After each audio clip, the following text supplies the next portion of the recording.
Tired of staring at screens? Let audioread.com turn your reading list into a private podcast. With just 2 clicks, convert articles, PDFs, emails, or any text into audio you can stream in Apple Podcast, Spotify, or YouTube Podcast. Perfect for multitaskers, podcast lovers, and productivity pros. Use the web app, browser extension, iOS shortcut, or Android PWA to listen anywhere. No installation required. Highlight, upload, or forward content, and Audio Read does the rest. audioread.com, or find the link in the show notes.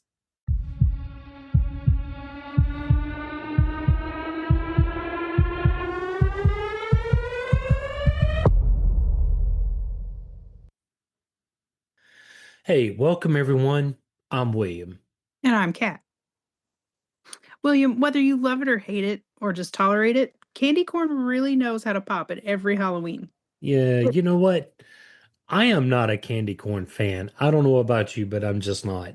No, me either. It's definitely not my favorite candy. Yeah, no, I mean, you got lovers, you got haters, but okay.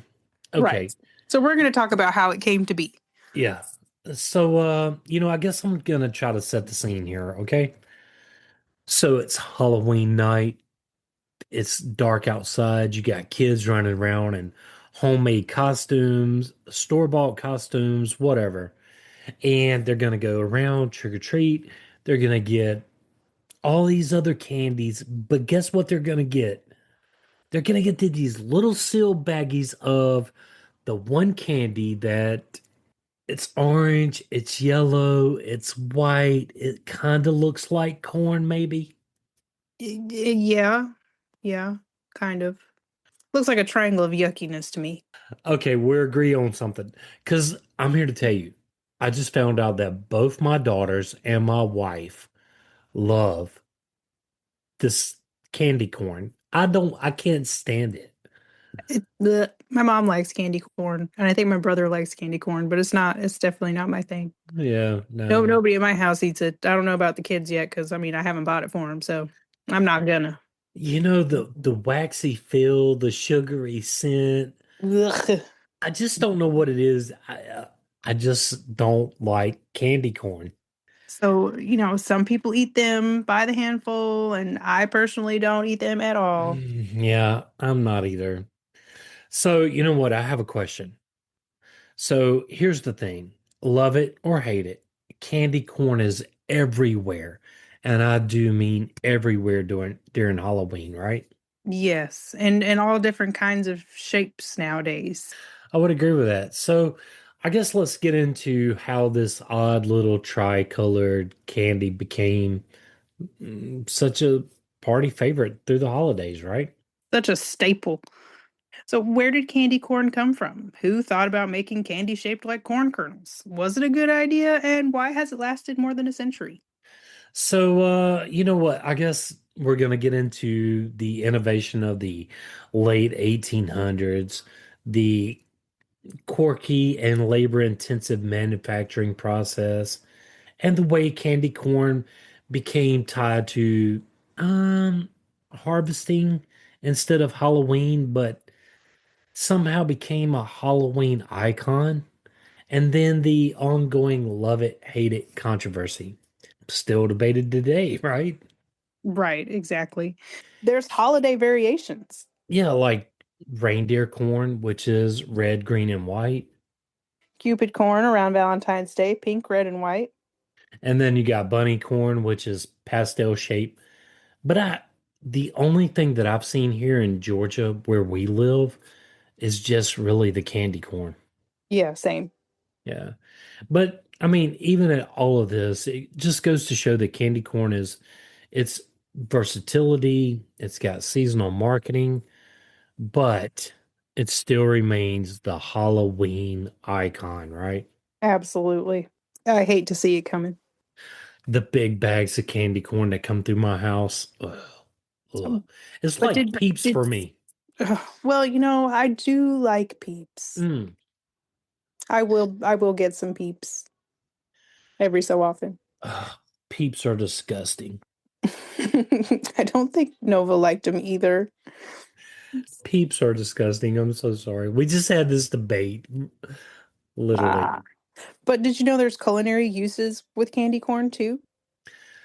Well, I knew that there was fudge, cookies, cupcakes, trail mix, and maybe popcorn.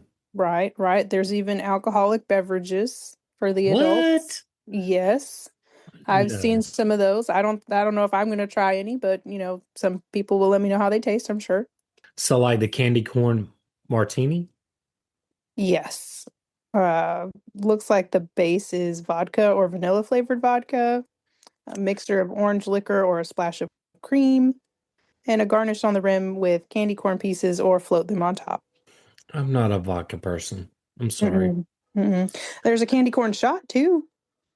Oh, yeah. Yeah, you got grenadine on the bottom, orange juice in the middle, and then cream or whipped cream on the top. So, I get where they're going with that. It kind of looks like a candy corn when it's done, right? I, Right. I'm just not with the whipped cream in any kind of alcoholic beverage. You like to drink it straight. You don't like anything else to muddy up your liquor. No, Okay. I really don't. In any case, there's also a candy corn white Russian. It's a twist S- on a classic. Yeah, well, this is vodka with coffee liqueur and cream, and it's got drops of candy corn in the glass. It's usually topped with some kind of visual effect to make it look like candy corn. I'm not into that either. No, that doesn't sound appetizing to me either. No, it really Um, doesn't. have you heard of candy corn hot chocolate or spiked cider? So is this the hot chocolate that has a drip of a few candy corn pieces and a whipped cream topping for color? Yes. Yes, Yeah. I don't think I'm going to do that one either. No, I don't think I'm gonna do that. Just cocoa and some sugar and some marshmallows on top or whipped cream for me. Okay. I prefer making it homemade. Yeah. Oh man, I love homemade hot chocolate. Ugh, same, same. I make a few different batches throughout the year when it comes to winter time. Yeah, same. So we got Uh, the spiked cider, which is a float with candy corn for decoration. It can dissolve slightly for a hint of sweetness. Mm, mm. I'll just take the spiked cider, please. yeah, yeah, I'm with you on that. Candy corn infused vodka. I guess you just let the candy corn sit in vodka for a while. It's kind of the same as doing the gummy bear thing, where you just put Mm. it in there and you let it sit in Hmm. the refrigerator and kind of let it melt. Yeah, I'll I take gummy don't, bears. yeah, I'm not with the candy corn flavored vodka at all. No, to be fair, both of us, neither one of us are into candy corn. So Or vodka. I'm not into vodka. I don't know about you. I have no clue. no, I prefer whiskey or rum. Okay, we can agree on that. Whiskey or rum. Occasionally like Scotch. a tequila or vodka. Well, a scotch isn't bad either. Occasionally a vodka, but that's if I'm trying to make a frilly drink for a friend of mine. Like a frilly drink. Oh, Mm. so S- the interwebs fight, and there's meme culture. Yeah, so you got the love it or hate it debates that happen every October, and it happens here at my house because I love to hate candy corn. I don't have that debate at my house. None of us like it, and we're not Oh, buying it for the children to see if they like it. Okay, it's just not going to happen. so Casey doesn't like candy corn either, Nah, or he doesn't have a vote. he doesn't care. He says the infamous candy corn pizza controversy. Some enjoy it, most are horrified. I'm on the horrified list. I'm on the horrified list too because I like pineapple and ham on my pizza, Oh, yes, me too. but That's my candy corn, favorite no. pizza. No, not candy corn. I draw the line. I draw the Yeah. line at candy corn. My dude. No, absolutely not. Um, but candy corn, it's a cultural conversation piece and meme worthy treat. It's everywhere during Halloween, right? To kick off October, what better way to do it than to talk about, well, candy corn? Absolutely. Grab your trick or treat bag because we're about to unwrap the sweet, strange, and surprisingly deep history of candy corn. Okay, and so Kat, I think we need to kind of get into the origins of candy corn. Um, so let's take a trip back in time to America in the 1880s. What do you say? Absolutely. Very strange time. I would There was all agree with kinds of stuff going on as far as culinary purposes. yeah, yeah. Wait till we get to our first Thanksgiving episode. That's going to be hilarious. Oh, I can't wait. So the late 19th century was a golden era for candy innovation. You had taffy, caramels, and the penny candy. They were all becoming staples at this time, right? Yes. All right. So in the 1800s, late 19th century, we're going to have to talk about why 1880s and then the late 19th century, because that's always confusing me. You would think that would say the 18th century. Yeah, well, it's always 100 years off, right? Yes. Yes. I think when we go to in January, I think we'll do like i- is our current calendar right? Yeah. Okay. Yeah. All right. That's going to be a good one. I can't wait. Yeah. So industrialization was growing, but America was still very much an agrarian society. Farm life and harvest themes dominated popular culture. Candy makers often experimented with shapes that connected to nature and everyday life, fruits, nuts, vegetables, and even animals. Yeah, so I mean, candy corn, is an everyday life item at this time, right? Yes. So the innovation of the candy corn goes to George Reininger, who was a candy maker at the Warndrill Candy Company in Philadelphia, Pennsylvania. Back to what Kat was talking about, looks like corn. During this time, what better way to present this at harvest time is to present Mhm. corn around October, right? You're right. Um, he came up with the idea of a tricolored kernel of corn made entirely of sugar and fondant. That's probably why I don't like it. I don't like fondant either. Yeah, and it's got just a lot of sugar. Yeah. Oof.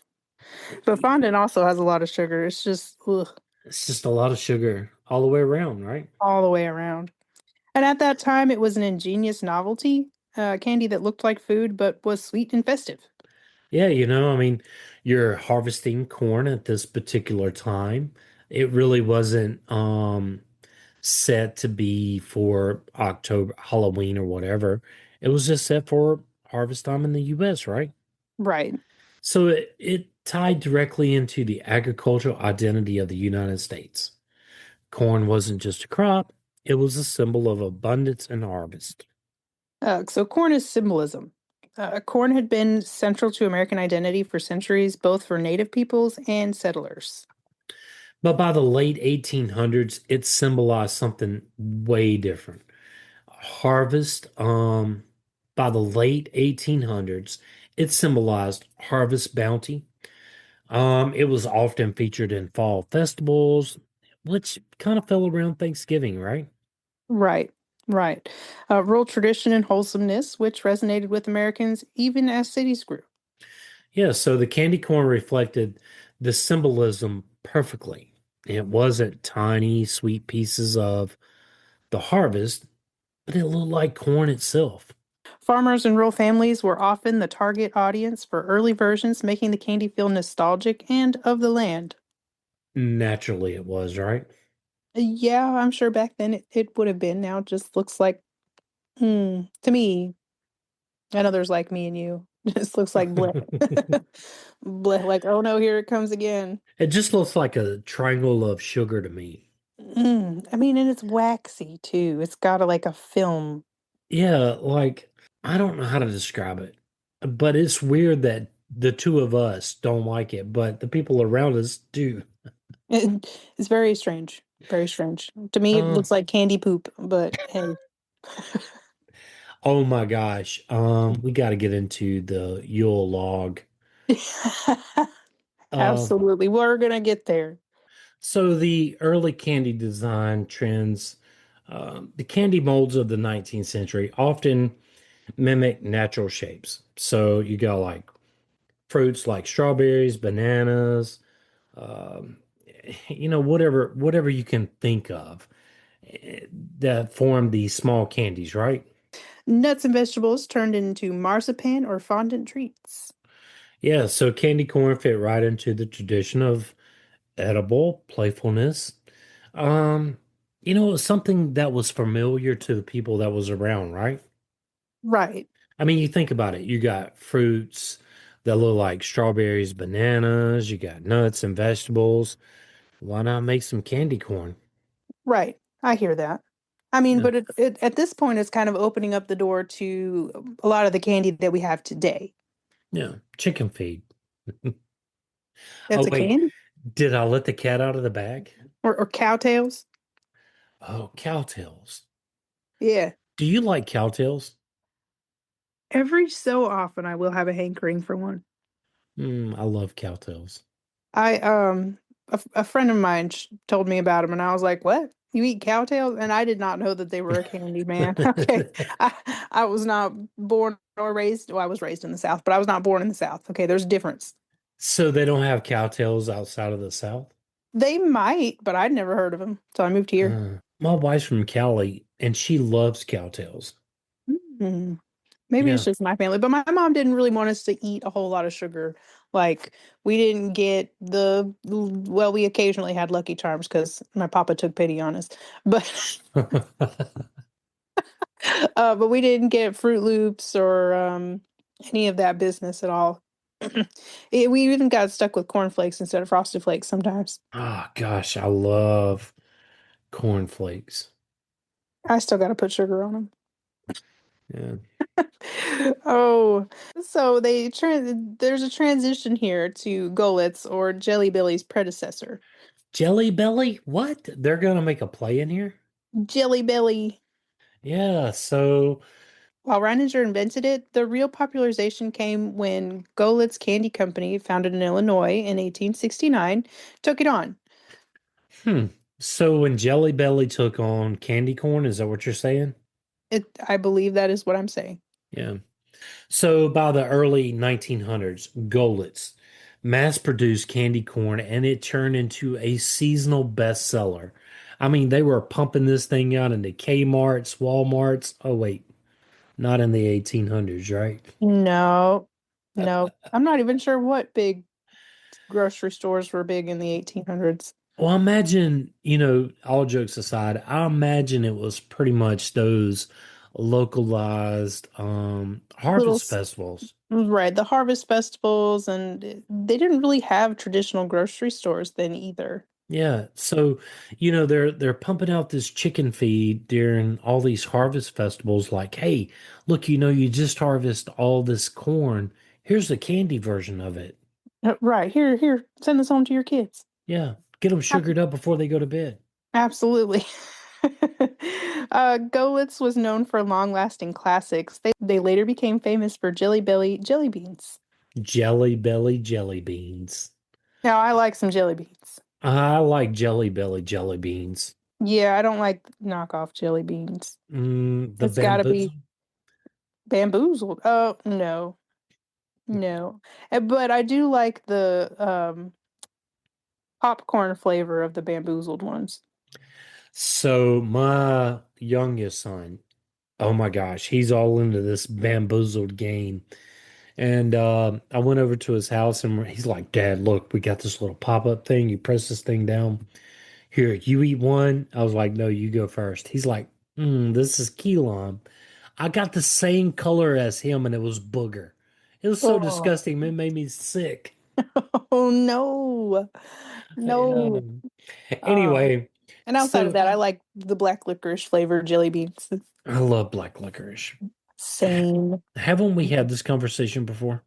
It's very hard to find now. Yeah. I mean, gosh, they all run together anymore, right? Yes. So their decision to produce the candy corn annually really helped cement the staple of American candy culture. I mean, could you imagine Halloween without really seeing candy corn everywhere? Only in my wildest dreams. Yeah, I mean, when you see the candy corn break out in the supermarkets and whatever chain you're shopping at, you know it's harvest, right? Or you know that it's fall. Yeah, that's true. Not But necessarily Halloween, but fall. yeah, yeah. I mean, for our area, Halloween's coming early this year. Halloween comes early for our area every year. I don't know, Are you? maybe I just turned 30 and I'm just now paying attention. Oh, gotcha. So by the turn of the century, that started as a quirky novelty that had become recognizable as a candy. It captured America's love of novelty sweets, harvest traditions, and seasonal treats. Yeah, back to what we were talking about. It didn't necessarily resonate with Halloween. It was harvest traditions, right? Right. And that's why it's still around over 140 years later. 140? 140 years. Whole Yeah. century. How was it made? The original handmade process was between the late 1800s and the early 1900s, and it was really slow, tedious, and very labor intensive, right? Right. Workers used large buckets of hot sugar syrup carefully dyed for each layer, yellow, orange, and white. Dang, man, that's got to be that. I can't even imagine that. I've been watching candy makers on the internets, and it is a very long job. So workers use large buckets of hot syrup. They carefully dyed each layer, like Kat said. So, all right, so basically they would pour the yellow, right? They would let it set. Then they would pour the orange, which is the center. They would let it sit. Then they would pour the white tip and let it sit. So, wow, that is very time consuming, right? Mm-hmm. Mm-hmm. It required skilled candy makers because the hot syrup was heavy and could burn. Because of this, candy corn was originally considered a seasonal specialty only made in the fall or when demand was high. Uh, so really nowadays you got all this factory stuff going on, but back in the day, It was handmade. yeah, it was handmade and it only came out during the harvest season. Yeah, I mean, I kind of have a new respect for candy corn, I mean, kinda, let me go back in time and watch it.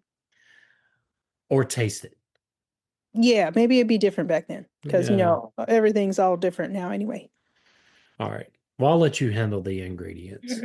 So the ingredients consist of sugar and corn syrup as the foundation of sweetness, fondant, a sugary paste that gives candy corn its soft bite, a marshmallow cream, which adds a bit of fluffiness and chew, and a wax coating, a touch of edible wax. Oh, Usually, that's where it loses me. Usually carnauba wax, it gives it shine and prevents pieces from sticking together. so the combination that you described is what created its distinctive texture. Soft at first, bite, but a little waxy on the finish. See, Mm. yeah, no, it's a fun side note. The waxy texture is one of the main reasons it's so polarizing. So some love it and others find it off-putting, kind of like myself, and I guess you, right? Mm-hmm. Yes, no, very off-putting. Blech. Yeah, no. In modern manufacturing, So today the process is largely automated. It's no longer hand done, right? So mhm, machines pump in the different colors of syrup into the kernel-shaped molds in sequence, so perfectly replicating the hand layering of the past, with the yellow, orange, white. Even with automation, though, the recipe is remarkably kind of the same as the original. but now factories can produce thousands of pieces per minute, making candy corn one of the most mass-produced seasonal candies. Thousands per minute. I'm It's sorry. got to smell sickeningly sweet in that factory. Sickeningly sweet. I love it.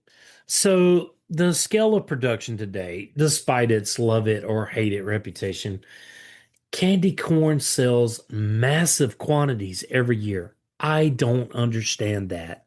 But, I just maybe one day I'll understand. Maybe one day. Y- The National Confectioners Association says about 35 million pounds of candy corn is sold annually. 35 million pounds. That's roughly 9 billion individual kernels. Wow, you broke it down into kernels? Kernels. Yeah, kernels, 9 billion kernels. That's enough candy corn that's made each year to circle the earth almost 30 times if the kernels were laid end to end.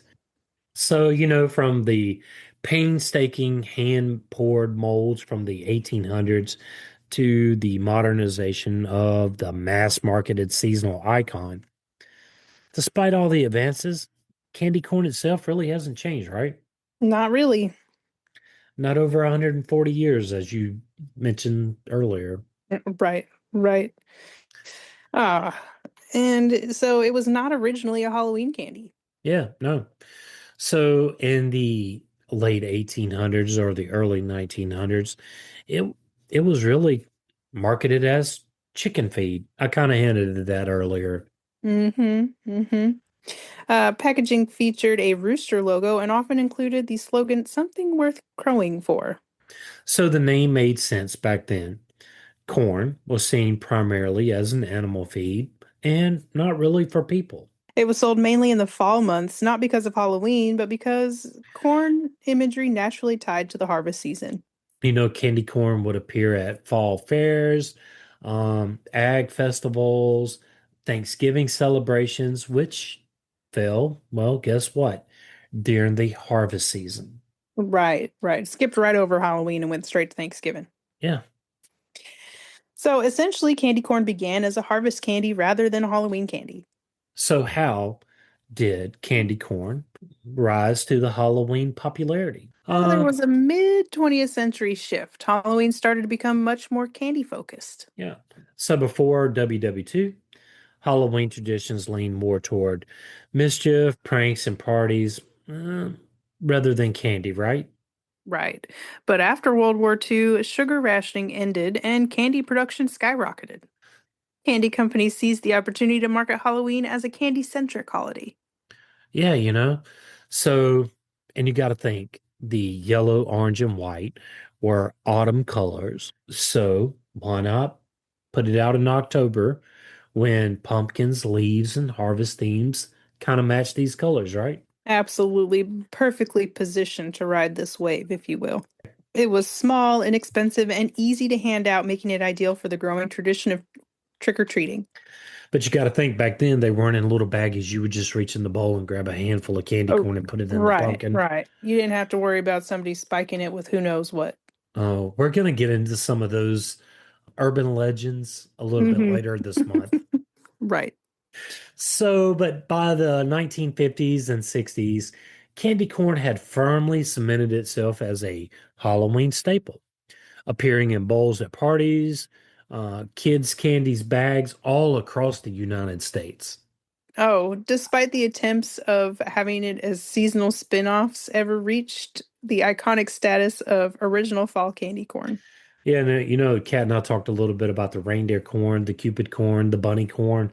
It just really never reached the candy corn icon that candy corn was, right? Or Right. is, I guess Right. is. Exactly. Not like it is during the fall holidays. Because, like I said, I've definitely not seen it around Christmas time or the Valentine's Day or even Easter. I mean, but Yeah. maybe I'm just not buying that candy. Or looking for it.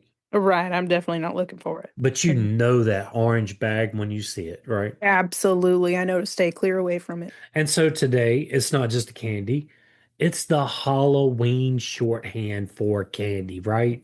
Right. And so when you see candy corn, you immediately think of October, costumes, and trick-or-treating. Yeah. Kat, I say we should really stop right here and take a break, right?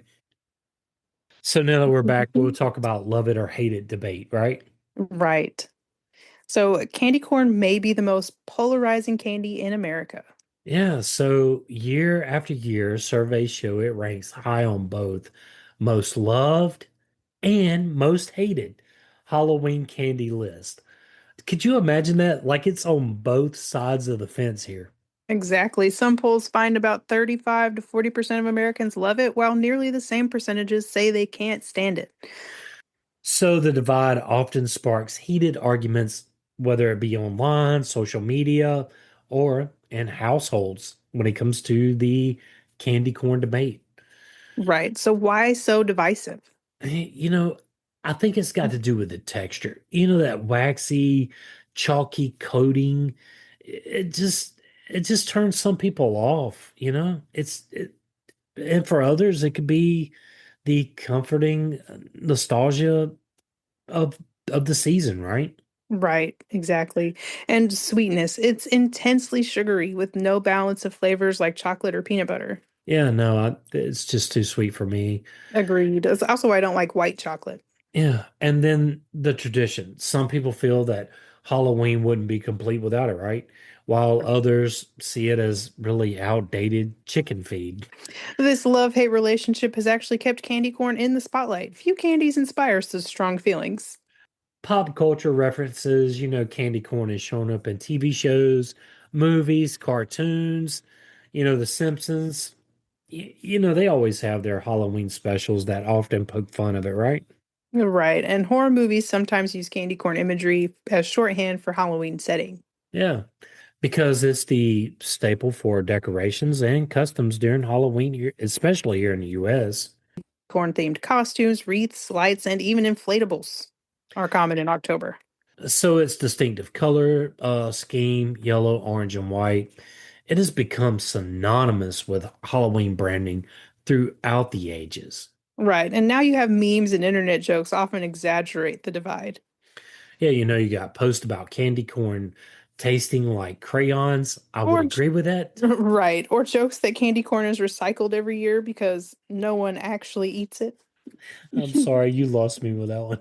And despite the jokes, candy corn remains an instantly recognizable symbol of the season. Yeah, so the nostalgia factor. For many people, candy corn, it's it really isn't about taste. It's about the memories and traditions of just seeing that bowl of candy corn from their childhood or their trick-or-treating memories or the classroom Halloween parties, right? Oh yes, I'm definitely triggered to not ever touch that bowl. Like, oh, that's So so sweet of you to have that out there for these other people that like it. Oh, parents and grandparents often buy it out of habit, even if they don't personally eat much of it. I think nostalgia is the most powerful marketing tool for candy corn. Hmm. Even people that don't like it will buy it for either decoration or maybe that sentimental value, right? Yeah, yeah, I can see that. Yeah, I mean, here I personally don't like candy corn, but I buy it every Halloween or every fall to put in our candy dish just because it does resonate for that decorative feeling. Right. I mean, I can get that little clear pumpkin candy bowl and put some candy corn in it and put it on the mantle for decorative purposes. I can see that. Yeah, I mean, I do it every year, and maybe that's why both my daughters and my wife like it. I never really pay attention to it. It just magically disappeared. Well, hey, in this way, candy corn is less of a food and more of a seasonal ritual. Much like the pumpkin spice lattes and the carving of the jack-o'-lanterns, candy corn signals that Halloween has arrived, along with Michael Myers. Right, exactly. Candy corn's enduring legacy in American culture has more to do with its role in tradition than with its flavor profile.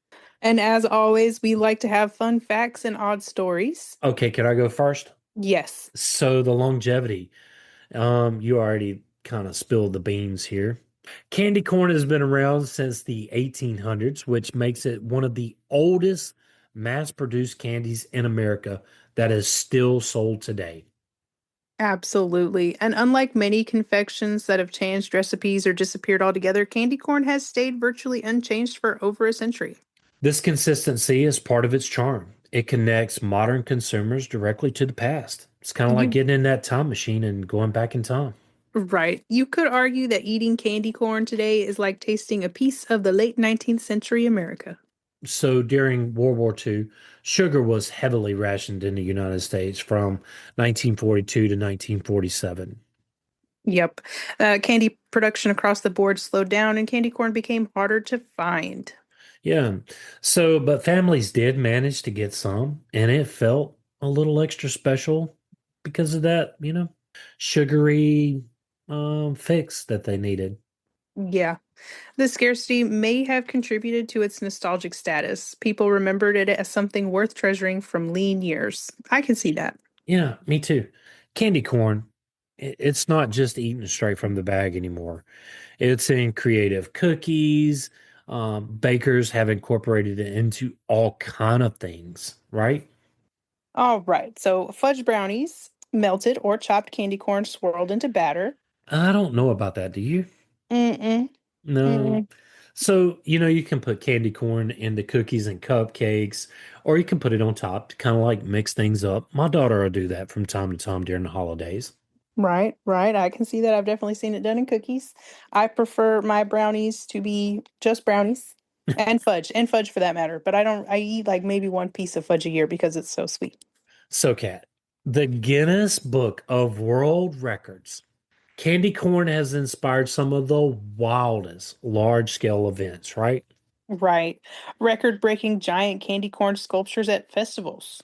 Enormous displays and mosaics made entirely of candy corn pieces. The Guinness World Record for the largest piece of candy corn was set in 2019. It weighed over 1,400 pounds. My teeth hurt just listening to that. Where do you display that?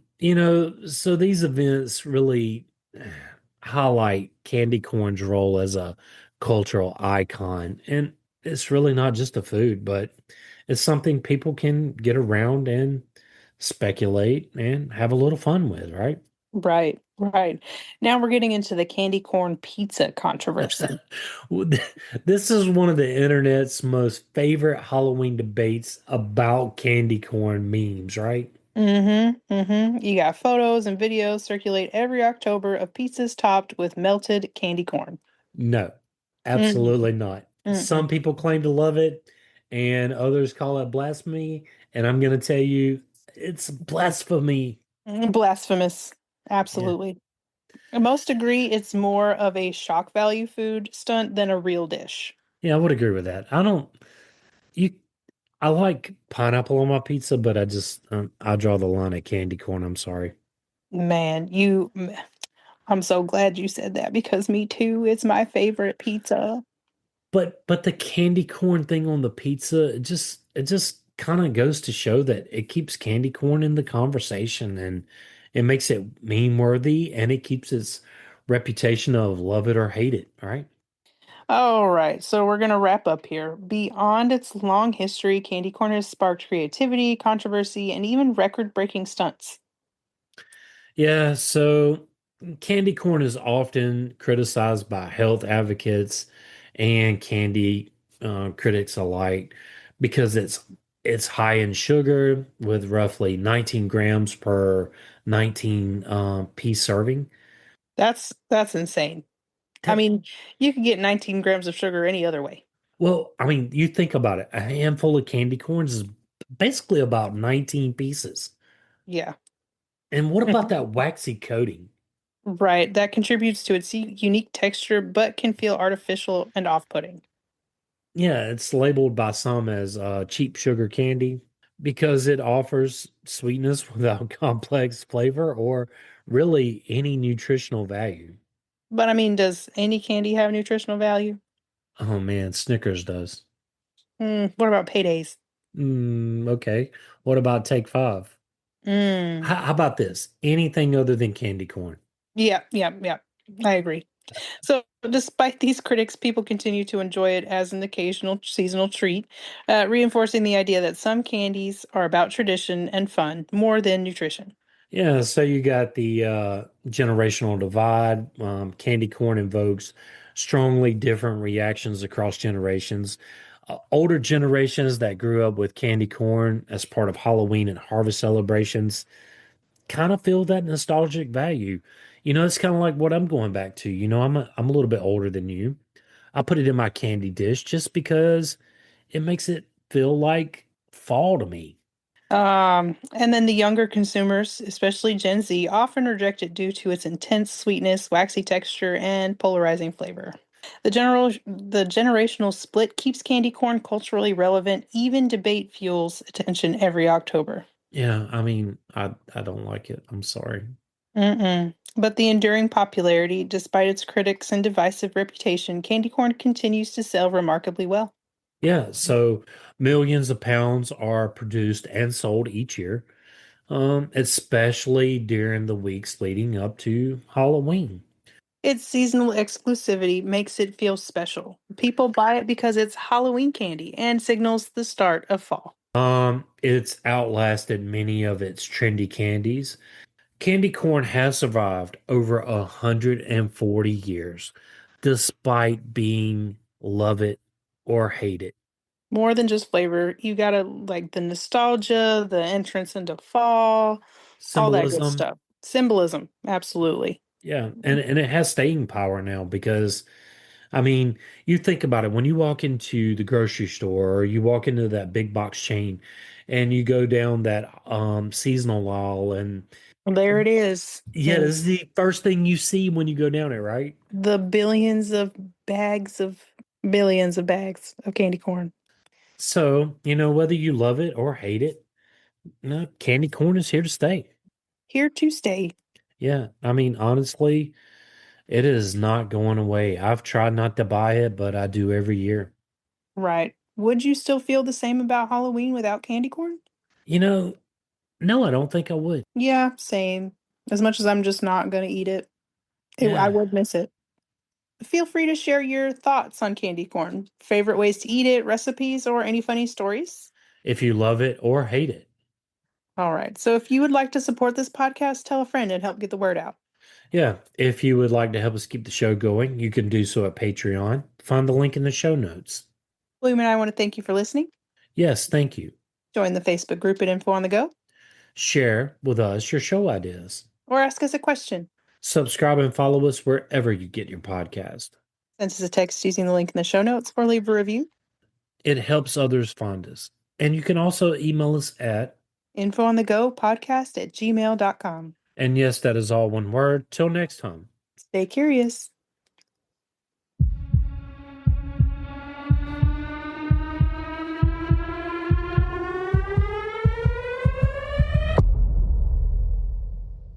Hey, Kat. Old Glory, they've been operating since 1969, and they have over 300,000 items to choose from. Wow. So we're talking like music or what are we talking about? We're talking about music, sports, and pop culture gear.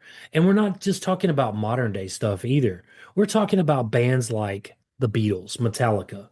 They have hoodies, tees, gifts, and so much more. Wow. Do they also do those old nostalgia TV shows? Not just the TV shows, but the movies as well. And if you know that sports fan, they got you covered there too. That's exciting. Do we have an exclusive code? Absolutely, we do. It's called InfoGo. So check it out at oldglory.com. Use our code to get an exclusive 15% off. Don't forget, that's InfoGo, oldglory.com, or just click the link in the show notes. Hey, William, do you get too hot at night? Are you kidding? We live in Georgia. Oh, right. Okay, me too. But I found the site cozyearth.com where they make bamboo bedding. It's cooling, breathable, and buttery soft. Tell me more. Well, they have a 100-night free trial and a 10-year warranty. And there's also free shipping on orders $50 and above. Tell me you got an exclusive offer for our listeners. Absolutely. There's 41% off site-wide with our code INFOGO. And remember, that's cozyearth.com. Yeah, so make sure you use our code InfoGo at checkout to get that 41% off.